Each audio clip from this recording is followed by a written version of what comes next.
오늘 말씀은 요엘 2장 18절에서 32절까지입니다. 그때 여호와께서 자기의 땅을 극진히 사랑하시어 그의 백성을 불쌍히 여기실 것이라. 여호와께서 그들에게 응답하여 이르시기를 내가 너에게 곡식과 새 포도주와 기름을 주리니 너희가 이로 말미암아 흡족하리라. 내가 다시는 너희가 나라들 가운데서 욕을 당하지 않게 할 것이며 내가 북쪽 군대를 너희에게서 멀리 떠나게 하여 메마르고 적막한 땅으로 쫓아내리니 그 앞에 부대는 동해로 그 뒤에 부대는 서해로 들어갈 것이라. 상한 냄새가 일어나고 악취가 오르느니 이는 큰 일을 행하였음이니라 하시리라. 땅이여 두려워하지 말고 기뻐하며 즐거워할지어다. 여호와께서 큰 일을 행하셨음이로다.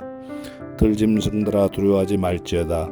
들의 풀이 싹이 나며 나무가 열매를 맺으며 무화과 나무와 포도나무가 다 힘을 내는도다. 시온의 자녀들아 너희는 너희 하나님 여호와로 말미암아 기뻐하며 즐거워할지어다.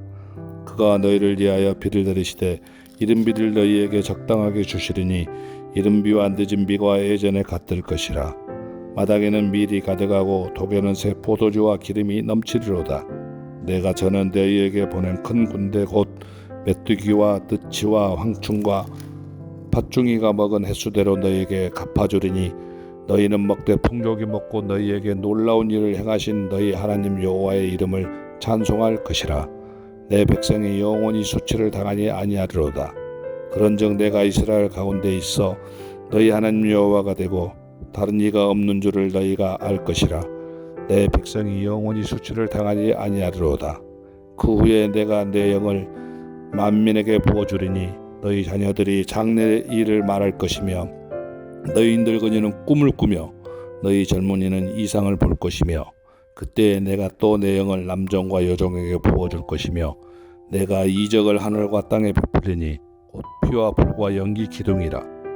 여호와의 크고 두려운 날이 이르기 전에 해가 어두워지고 달이 피빛같이 변하려니와 누구든지 여호와의 이름을 부르는 자는 구원을 얻으리니 이는 나 여호와의 말대로 시온산과 예루살렘에서 피할 자가 있을 것이며 남은 자 중에 나 여호와의 부름을 받을 자가 있을 것임이니라. 아멘.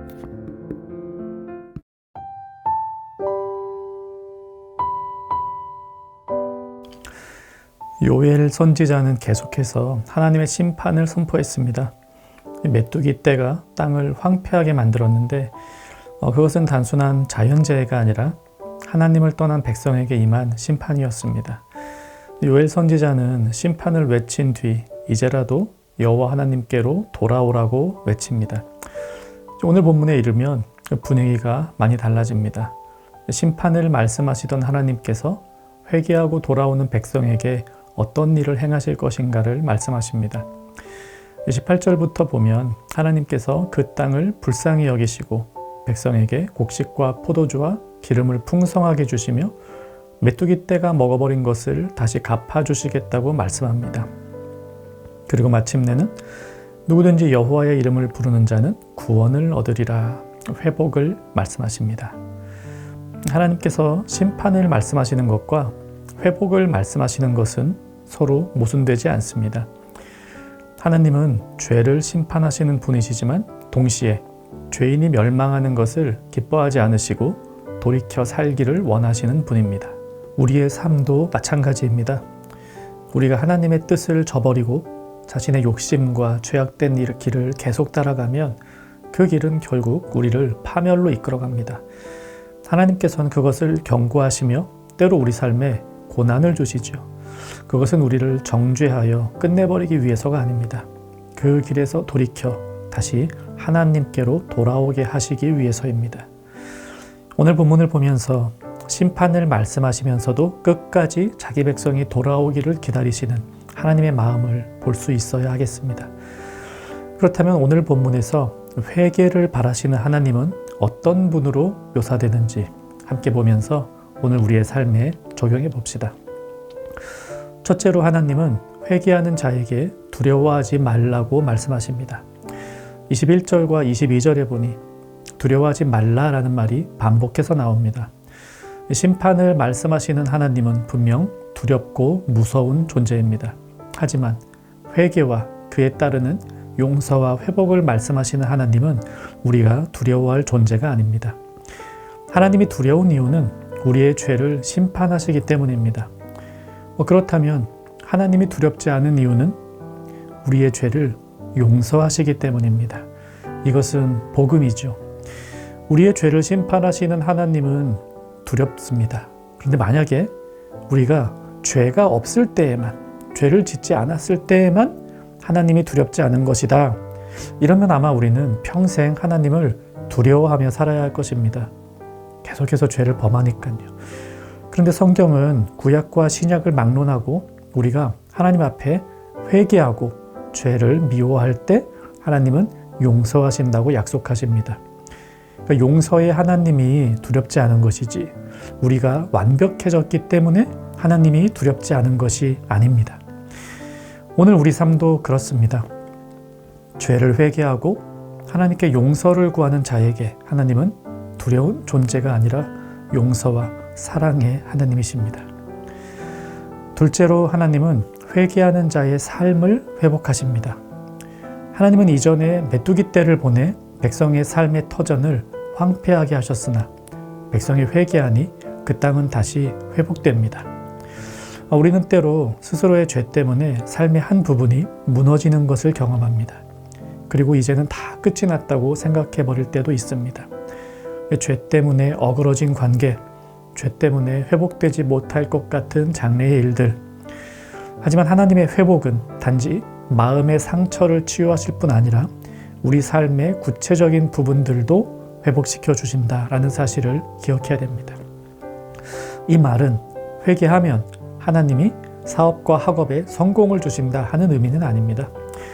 회개하는 백성의 삶 전반에 걸쳐 하나님의 용서와 회복이 일어난다는 약속을 말하는 것입니다. 하나님은 우리의 영과 마음뿐 아니라 우리의 의식주에도 관심을 가지시며 그 회복이 우리에게 얼마나 중요한지 아신다는 사실입니다. 회개해야 할 것이 있다면 하나님 앞에 회개하고 삶의 방향을 바꿉시다. 그리고 하나님께서 우리의 삶을 구체적으로 다시 만져주시며 회복시켜 주실 것을 믿읍시다. 셋째로 하나님은 회개를 넘어 구원의 길을 여십니다. 28절부터 마지막 32절의 내용인데요. 이것은 사도행전 2장에서 베드로가 인용한 구절이기도 합니다.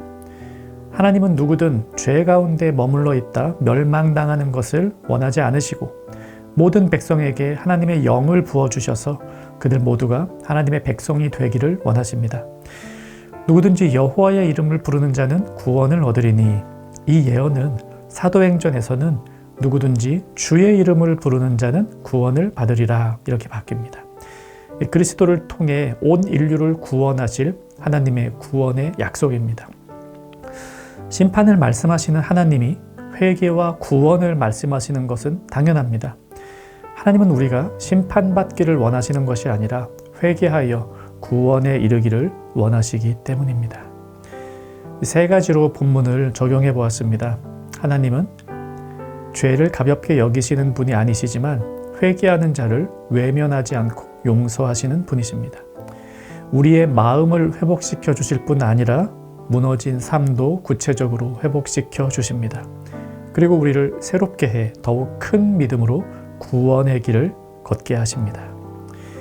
이 말씀 생각하며 같이 기도합시다. 죄악된 선택을 하고 있는 것이 있다면 돌이켜 경건한 선택을 하게 하소서. 죄를 용서하시며 우리를 회복시키시는 하나님의 약속을 믿고 두려움 없이 회개의 길을 걷게 하소서. 오늘 하루 용서하시는 하나님의 은혜를 풍성히 경험하는 정영가족 되기를 바랍니다.